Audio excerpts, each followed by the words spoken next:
días, muy buenas tardes, muy buenas noches. Si estás almorzando, cenando, desayunando, para la próxima nos invita, una broma. Pero nada, muy buen provecho. Bienvenidos a nuestro programa Madurando en Cristo, nutriendo el alma, creciendo en gracia. En Madurando en Cristo buscamos crecer y madurar en nuestra fe a través del conocimiento de Cristo y su palabra, ofreciendo enseñanzas prácticas y aplicables que fomenten tu caminar cristiano y glorifiquen a Dios. Dios te bendiga. Mi nombre es Carlos Maisonet, soy el pastor de la Iglesia Hispana Bautista Raham en Longwood, Florida. Me acompaña aquí mi amigo, mi hermano, siempre aquí el hermano Edgar Nazario de la Iglesia Tabernáculo Metropolitano en Orlando. ¿Cómo estás, Edgar, en el día de hoy? Continuamos, yo creo que ya nos quedan ¿cuántas? ¿Uno o dos más? Nos queda uno más. Uno más. Tenemos esta serie que son hablando de las diferentes sectas. Ha sido muy interesante. Esta serie. Por lo menos los comentarios. Yo he aprendido mucho. Yo también, y he aprendido mucho también en los comentarios que se han formado en las series, en lo que son las redes sociales. Así que gracias por aquellos que están contribuyendo. No estoy de acuerdo con todos, pero por lo menos aprecio sus aportaciones. Claro que sí. Hoy estaremos viendo el tema de el engaño del Evangelio de la Prosperidad. Estaremos explorando este tema del Evangelio de la Prosperidad, una de las falsas enseñanzas más prevalentes en nuestro tiempo. Este Evangelio, entre comillas, promete salud, riqueza, éxito para aquellos que tienen suficiente fe.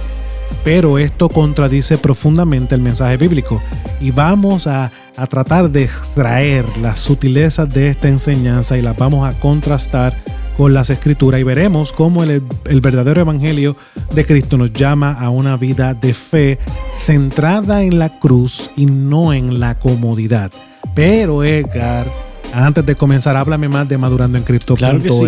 Esperamos que las personas puedan continuar visitando la página web madurandoencristo.org. Si estás buscando una iglesia de sana doctrina, te invitamos, tienes que visitar madurandoencristo.org. Edgar, vamos a comenzar a ver este tema, viendo el Evangelio de la Prosperidad, y como dice nuestro título, el engaño del Evangelio de la Prosperidad. Pero quiero hacer esta pregunta: ¿por qué el Evangelio de la Prosperidad es una falsa enseñanza? Número uno, si vemos nuestro bosquejo, es el Evangelio de la Prosperidad es un llamado al sacrificio y no a la comodidad. Yo creo que una de las formas que podemos comenzar es de hacer un contraste con qué dice la palabra de Dios en Mateo capítulo 16, versículo 24. Dice: entonces Jesús dijo a sus discípulos: si alguno quiere venir en pos de mí, niéguese a sí mismo, tome su cruz y sígame. Fíjate, el Evangelio, Carlos, verdadero, llama al arrepentimiento, llama a la fe, llama a la autonegación. Y contrariamente al Evangelio de la Prosperidad, que promete éxito personal y comodidad, el Evangelio de Cristo nos llama a tomar nuestra cruz, un símbolo de sufrimiento y entrega. Y quisiera hacer la aclaración también mientras estamos hablando de una de las cosas que nosotros tenemos que recordar, es que cuando estamos hablando de lo que es el Evangelio de la Prosperidad, no estamos hablando de una perspectiva de prosperidad bíblica. Yo lo que no quiero es que entonces alguien escuche este programa y ustedes no creen en la prosperidad bíblica. No, yo creo en eso, pero estamos hablando de un evangelio que no es un evangelio la cual Cristo nos dio. El evangelio de la prosperidad, y vamos a ver varias cosas, tiene ciertos aspectos donde el beneficio está en lo que yo obtengo y no necesariamente únicamente en Cristo. Y yo diría ahí es que está la verdadera fe, porque el evangelio, como dice lo que acabo de mencionar, ¿verdad? El evangelio verdadero llama al arrepentimiento y la fe. ¿Pero la fe en qué? Ahí está. La fe en que voy a obtener algo de eso. La fe en que voy a tener dinero, voy a obtener salud, mi problema económico se va a resolver. Esa es la fe. No, el Evangelio bíblico nos llama a arrepentirnos y a confiar únicamente en la persona de Cristo. Por lo tanto, sí, hay una prosperidad bíblica como tú nos llamas, pero lo que estamos hablando aquí es ese Evangelio, entre comillas, que lo que busca es una prosperidad aquí ahora. Es no enfrentando la realidad de las dificultades que como creyentes providencialmente Dios ha orquestado para nuestras vidas. Y aclaro, creo que me escuché. Yo no estoy en contra de la prosperidad bíblica. No. Lo que estamos diciendo es que la prosperidad no es la meta del evangelio. Correcto. Es Cristo y en Él crucificado. Y yo creo que sí, que si usted trabaja fuerte, usted ama al Señor, usted se esfuerza, Dios es bueno y fiel para bendecir la obra de nuestra mano. Yo estoy de acuerdo con eso, pero el enfoque que estamos dando cuando hablamos de un evangelio y engaño de la prosperidad es un evangelio que quita el enfoque de Cristo y lo pone en lo materialismo, y eso no es bíblico. Yo creo que esta ilustración que voy a dar ahora, Edgar, nos va a ayudar a los oyentes a entender este tema. Imagine a un atleta que entrena para un maratón, disculpen. Y no busca atajos, sino que se somete a un entrenamiento riguroso porque sabe que el esfuerzo vale la pena. Así también el cristiano se somete a las demandas del discipulado porque su meta no es otra cosa sino la gloria eterna, no la comodidad temporal. Ahora, la pregunta que te hago a ti, hermano que me escucha y hermana, ¿estás siguiendo a Cristo por quién es Él o por lo que esperas recibir de Él? Ahí está la cosa. Ahí está el asunto de verdad. Entonces, hermano que me escucha, agradece a Dios por la cruz, recordando que en ella, en ese método tan horrible, tan tétrico, que era la muerte de una persona en este método de ejecución que era la cruz. Recuerda que ese método de ejecución fue lo que trajo libertad para tu alma. Trajo esperanza segura que no acabará en desilusión, como nos recuerda el apóstol Pablo. Es por medio de esa cruz que Jesús proveyó nuestra mayor necesidad. Nos trajo paz para con Dios, como nos recuerda el apóstol Pablo en Romanos capítulo 5. Y ahora podemos acercarnos con toda confianza. Hermano, evalúa tus prioridades y pregúntate a ti mismo, ¿están centradas mis prioridades en Cristo o en las bendiciones terrenales?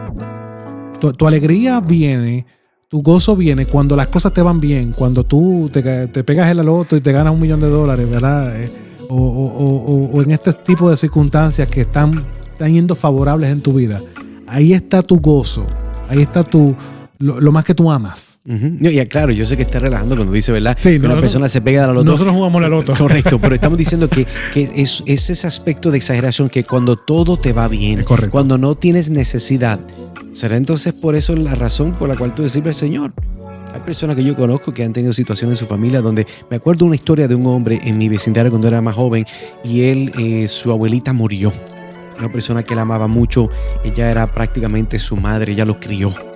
Ella cuidó de él, y ella era una abuelita soltera. Su marido había muerto, él no tenía abuelito, su abuelita era su mamá. Entonces este muchacho, recuerdo que estaba llorando, muy triste, y finalmente ya falleció. Estuvo en varios meses en el hospital y finalmente yo me encuentro con él muy ignorante, muy chamaquito. Yo simplemente iba a la iglesia, yo no sé tal vez lo que sé hoy, y él me decía, fíjate, si algún día te invitan a la iglesia, no vayas porque Dios es mentiroso. Eso me impactó porque yo sé que eso no es cierto. Digo, pero ¿por qué tú dices que Dios es mentiroso? Porque yo fui todos los días a orar a la misa, yo di y la confesión y lo demás. Y está hablando obviamente de su catolicismo romano. Y yo hice todo eso y Dios nunca salvó a mi abuelita. Entendemos que el entendimiento del evangelio de él no era bíblico. Él pensaba de que si él hacía algo, Dios tenía que devolverle a él retributivamente la salud de su abuelita. Y de la misma forma, el engaño de un evangelio de prosperidad, que está enfocado en solamente la prosperidad, no en Cristo, es el que yo espero recibir algo. Yo doy algo porque espero recibir algo. Pero la pregunta es, si nunca Dios te diera nada, que no es mentira, Dios siempre da generosamente, pero si Dios no te diera nada, ¿Jesucristo no es suficiente para tu vida? Y esa es la pregunta que tenemos que hacernos. Entonces, en cuarto lugar, para aplicar este tema, pide al Señor que te enseñe a caminar en humildad y en obediencia, incluso en el sufrimiento.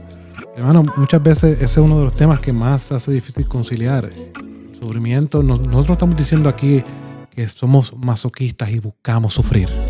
No podemos restar a las realidades emocionales que trae el sufrimiento.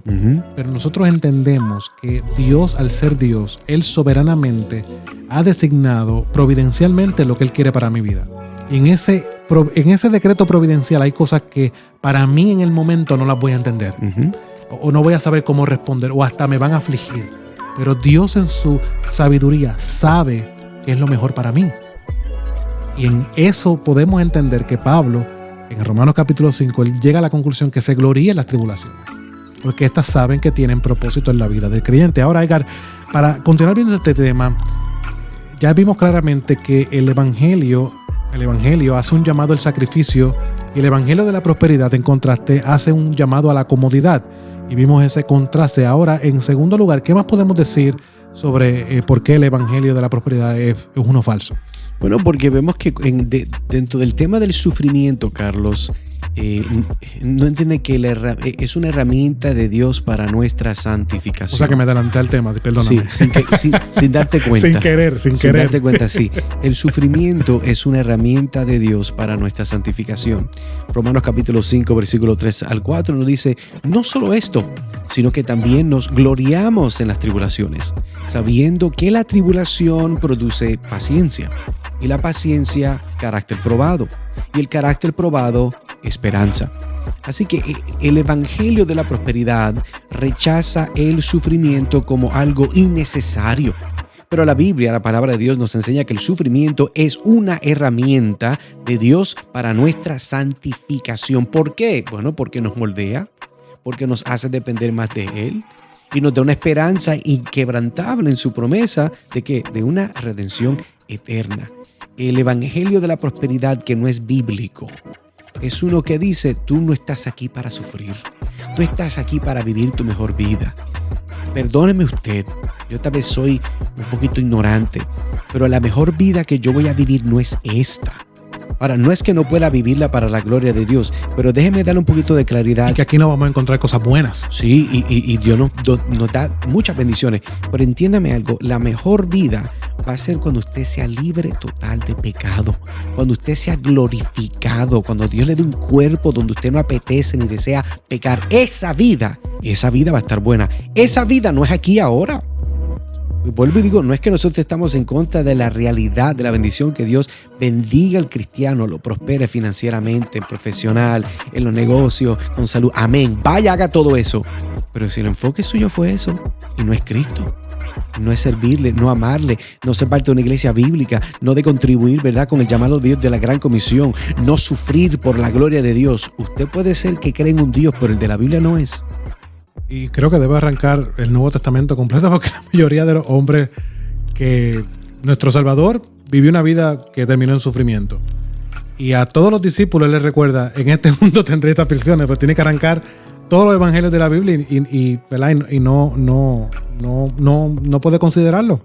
Ahora, vamos a ver esto, Edgar, para ilustrarlo. Un escultor necesita, y esto lo hemos escuchado anteriormente, esta ilustración del escultor, y la piedra, ¿verdad? Necesita golpear por medio del cincel y el martillo, y por medio de esa acción moldea esta piedra para revelar, luego de que hace su trabajo, la obra maestra que está escondida dentro de la dureza de la piedra o de la falta de forma de la piedra. Así también Dios usa el sufrimiento para conformarnos a la imagen de su Hijo. Ese es el propósito para el cual Dios te ha llamado a ti, hermano y hermana que me escucha.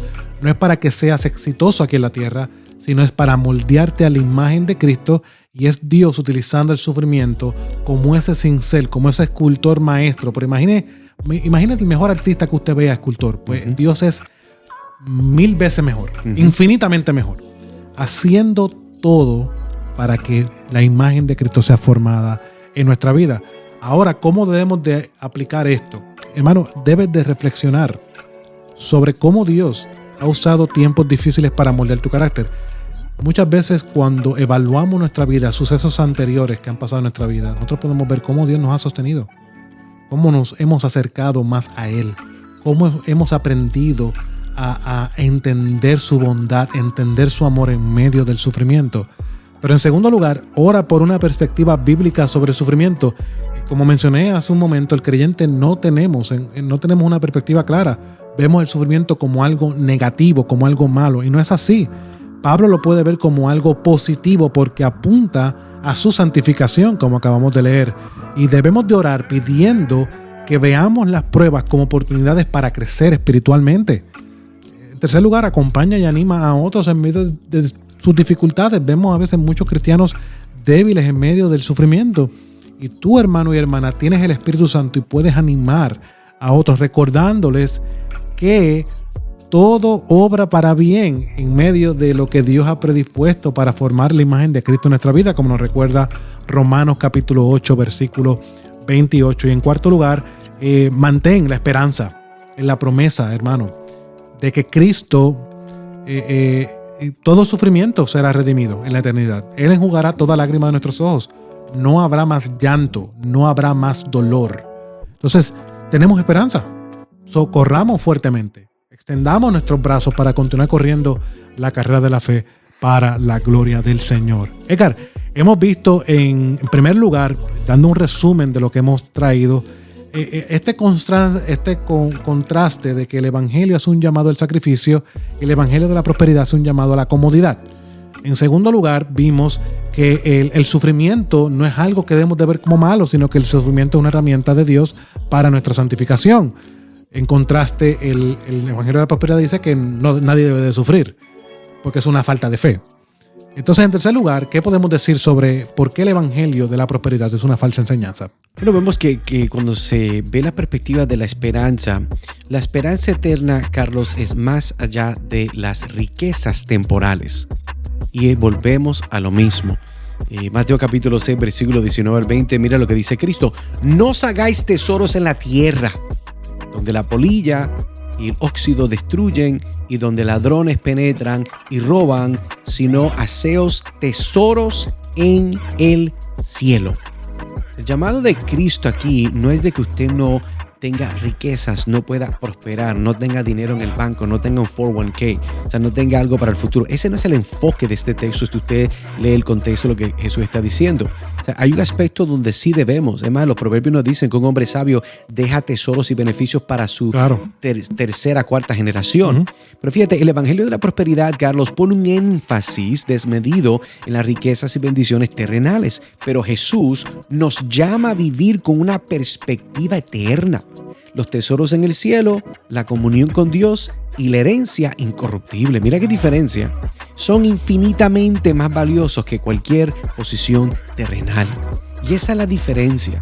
Que cuando pensamos en lo que es un evangelio que es enfocado en lo que Dios me puede dar y no es en el Dios que te puede dar.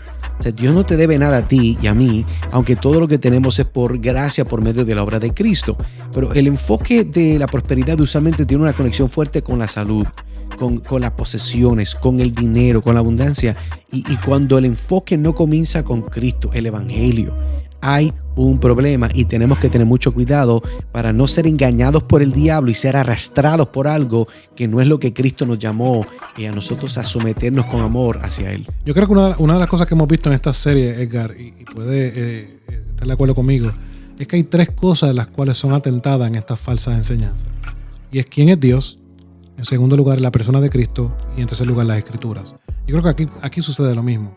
Se afecta a Dios porque se cambia el propósito de Dios para nuestra vida por uno que no es el de Dios. En segundo lugar, se afecta y se atenta contra la obra de Cristo porque se pone a Cristo como que Él es el que cumple todos los deseos que yo quiera. Cristo murió y fue a la cruz para que ahora yo no sufra, para que ahora yo tenga. O sea, que cambia el propósito de redentivo a uno temporal cuando debe ser uno eterno. Y ese es el problema. Y afecta a las Escrituras porque toma pasajes bíblicos para apuntar a pasajes que nos hablan de dinero, como uno que tú acabas de mencionar y este mismo que acabamos de mencionar. ¿Para qué? Para darle énfasis el aquí y ahora, o sea, que saca del contexto, no valora la suficiencia de la Escritura. No, yo diría de que también hay que recordar el deseo de Dios que nosotros podamos extender el reino de Dios.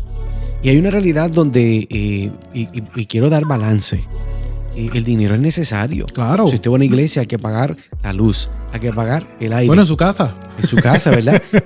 Son cosas que Dios le ha dado, que usted tiene que mantener su carro, mantenerlo, claro. Aceite, ropa, salud, seguros médicos que están por el techo de carro. No me hable seguro todas esas cosas son dadas por Dios, pero Dios nos provee para hacerlas. ¿Aún tú te acuerdas cuando Dios le dice a Pedro, paga los impuestos, vete, búscate un pescado, saca la moneda de oro y págalo? Por ti, por mí. Exactamente, entonces Jesús está de acuerdo con eso. El problema es que en ese mismo narrativo, si me acuerdo correctamente, llega un momento donde dicen, dale a César lo que es de César y a Dios lo que es de Dios. Entonces, Dios es Dios Y tú, si eres cristiano, le perteneces a Dios, pero tú no sirves a Dios por las cosas que te da Dios. Tú le sirves a Dios porque Él es fiel, Él es justo, Él es santo y Él es digno de tu adoración todos los días, en todo momento. Amén. Vamos a ilustrar esto, ¿verdad? Para abundar sobre este punto. Imagina a alguien que colecciona monedas antiguas y aunque son valiosas, un día se van a desgastar y van a ser olvidadas. Por el contrario, los tesoros en el cielo nunca pierden su valor ni su gloria. Ahora, ¿cómo podemos aplicar esto, Edgar, y amigo y hermano que me escuchas? Revisa tu presupuesto y tus metas personales. ¿Están alineados estos con los valores eternos del reino de Dios? Esa era una buena pregunta. Es una gran pregunta. Tremendísima pregunta.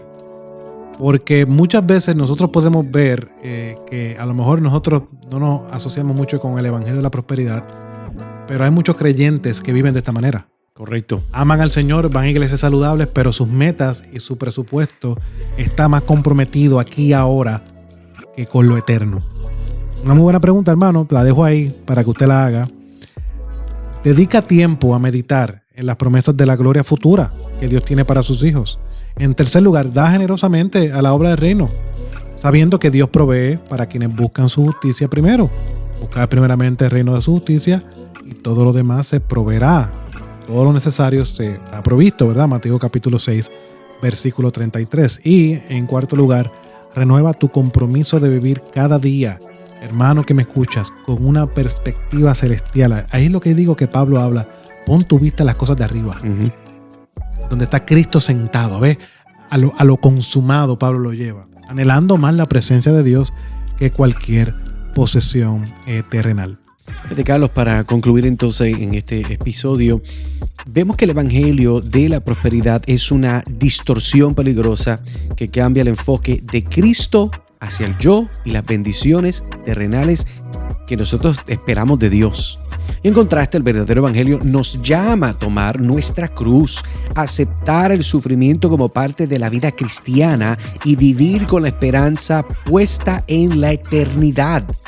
Entonces, reflexionemos, hermanos, esta semana, cuando estás escuchando esto, sí, sobre nuestras motivaciones, sobre nuestras prioridades, buscando alinear nuestras vidas con el glorioso evangelio de Cristo. Este es el problema y nosotros que vivimos en los Estados Unidos, Carlos, tenemos un reto mayor. ¿Por qué? Porque nosotros estamos mal acostumbrados a la abundancia. Uh-huh. Y eso es un problema. Nos hace cómodo. Sí. Y nos hace con expectativas. Nos hace vagos. Claro. Nos da la ilusión que nosotros nos merecemos todo. Uh-huh. Entonces, cuando no tenemos lo que decimos que nos merecemos, tenemos una actitud de niños malcriados porque estamos esperando que Dios haga lo que yo quiero, como yo quiero y cuando yo quiero, cuando en realidad... ¿Nos recordará eso a un pueblo que estuvo en el desierto? ¿No te acuerdas de esa historia? Yo creo que he escuchado algo así. Por 40 años. Que lo que hacía era después que vio la libertad y la gracia del Señor. ¿Sí? Lo que hizo fue murmurar, quiero volver para Egipto. Y con todo y eso, Dios preservó sus zapatos, su ropa, no se deshizo, le dio comida, ¿verdad? Le dio maná, le dio Chick-fil-A, digo las codornices. Le dio, o sea, Dios proveyó. Mire, pero es que nosotros somos tan mal agradecidos a veces. Hermano, que Dios nos ayude a recordar de que nosotros debemos amarle en las riquezas, en la pobreza, en la abundancia, ¿verdad? Yo creo que yo he escuchado eso, aquí he dicho eso antes. ¿Cuál? Yo creo que Filipenses, el apóstol Pablo menciona eso. Y Pablo está diciendo, yo sé vivir. Cuando he tenido mucho, gloria a Dios. Cuando no he tenido nada, gloria a Dios. Amén.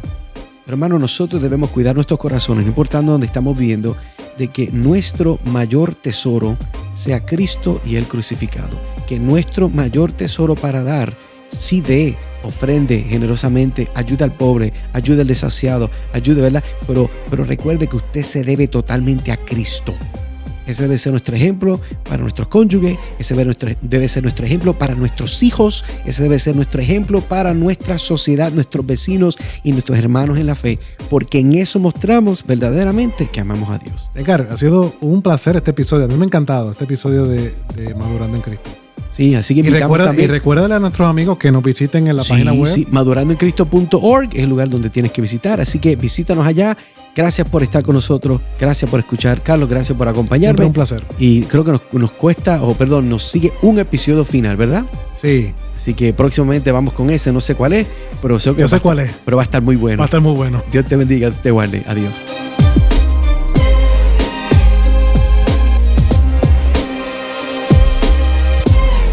Este programa es un ministerio de la Iglesia Hispana Bautista Raham. Somos una iglesia bautista reformada que busca impactar nuestra comunidad cada domingo por medio de una predicación sana, expositiva, versículo a versículo, que exalta a nuestro Dios y produce crecimiento en la vida de los creyentes, por medio de enseñanzas bíblicas a los niños, jóvenes y adultos.